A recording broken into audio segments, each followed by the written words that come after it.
Es un tema que amerita la reflexión, que amerita que dialoguemos y por ello es que esta mañana en la sección Aquí hay mujeres nos da mucho gusto conversar con Bianca Acuña, feminista, investigadora social, promotora de la salud sexual y reproductiva sobre este tema. La pregunta es, ¿qué está pasando con la violencia hacia la comunidad trans? Muy buenos días, Bianca, ¿cómo estás? Hola, ¿qué tal? Muy buenos días, me da mucho gusto saludarte otra vez. Feliz año nuevo a toda la Feliz comunidad. año, feliz año, el placer también es nuestro por acá desde Cabina Bianca y bueno, pues retomando este tema, yo hablaba un poquito porque ya hemos visto varios casos, por ejemplo el caso de Paula Suárez, que ya lo hemos compartido acá en este espacio y muchos otros, que probablemente no sepamos los nombres, pero que ahí están, la violencia, que también podemos llamar en el caso más extremo como crímenes de odio que posicionan a México como un país violento también en ese sentido. Así es, hace unos días hubo una marcha en la Ciudad de México por la violencia que ha habido hacia la comunidad trans desde que empezó el año, ¿no? Gloria Cariaga de Fundación Arcoíris y el Observatorio de Crímenes de Odio contra las Personas LGBT ha mencionado que al menos 6 personas de la comunidad trans han sido asesinadas en lo que va del año. Hay otras cifras que hablan de 14 transfeminicidios que se han registrado en Monterrey, Nayarit, Veracruz y Ciudad de México. Una de las personas fallecidas era parte de Morena, Ujú. de las personas asesinadas más bien, ¿no?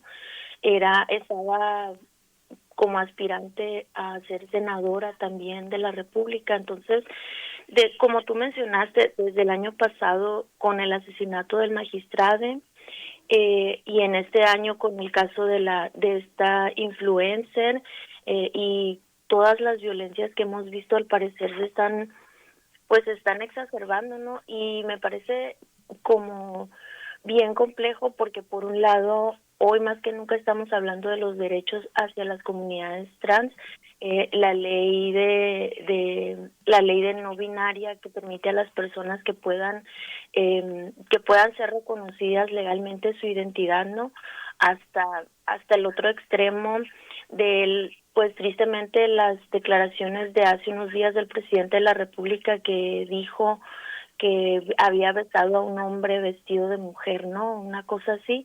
Entonces, yo creo que eso es nada más eso como muestra que de que por un lado hemos avanzado en las leyes, pero todavía la realidad sigue siendo muy distinta para la comunidad trans, ¿no?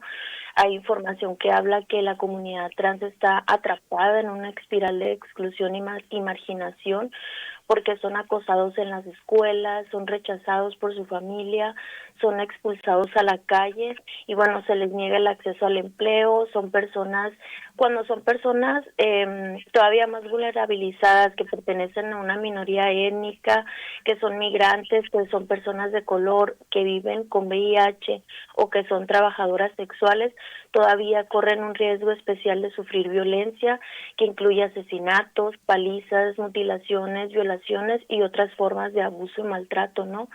Y bueno, hay reconocimiento ante la ley, pero todavía hasta hace unos años existía en este listado, ¿no?, de enfermedades mentales y se veía la transexualidad como una enfermedad, ¿no?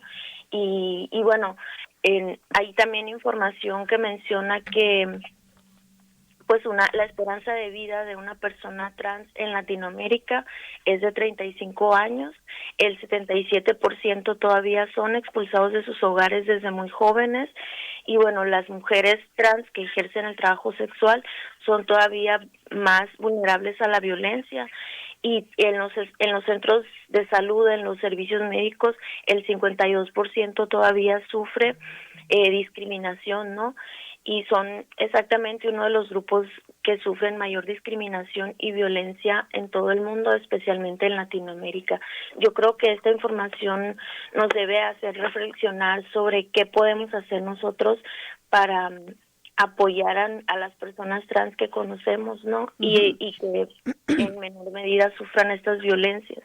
Ujú. Tengo por acá datos y igual, Bianca, si tienes datos más actualizados, te agradecería que me ayudaras a compartirle a la audiencia de México como el segundo país con más asesinatos de personas trans en el mundo después de Brasil. Son datos que daba a conocer Letra S, que revelaban que, pues, cifras de los últimos 5 años, ¿no? En México, y donde además se dice que las mujeres trans son quienes concentran además el mayor número de casos de esta naturaleza. También se hablaba de la importancia o como un tema de agenda pendiente, el tema de los crímenes de odio, de una tipificación o de llevarlo también para que puedan tener bueno, que se tipifique y que tenga penas y sanciones severas, ¿no?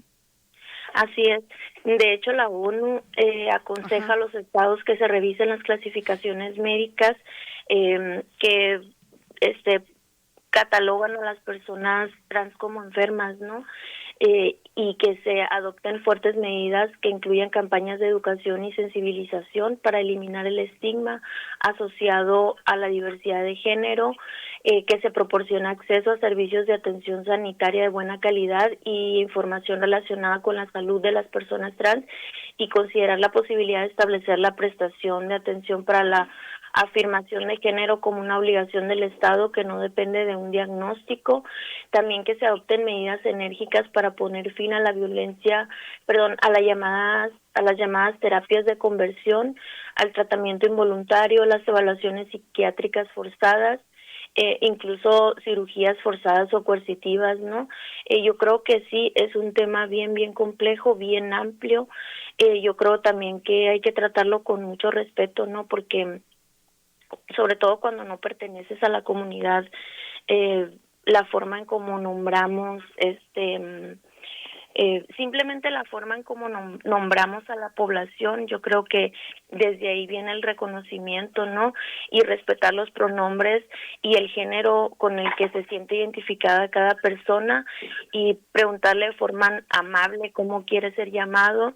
Eh, También Ujú. ser respetuosos con eh, sus cosas más personales, como si se hicieron alguna operación, etcétera, ¿no? Luego también desde ahí empiezan las bromitas hirientes y que implícitamente llevan como esta discriminación, ¿no?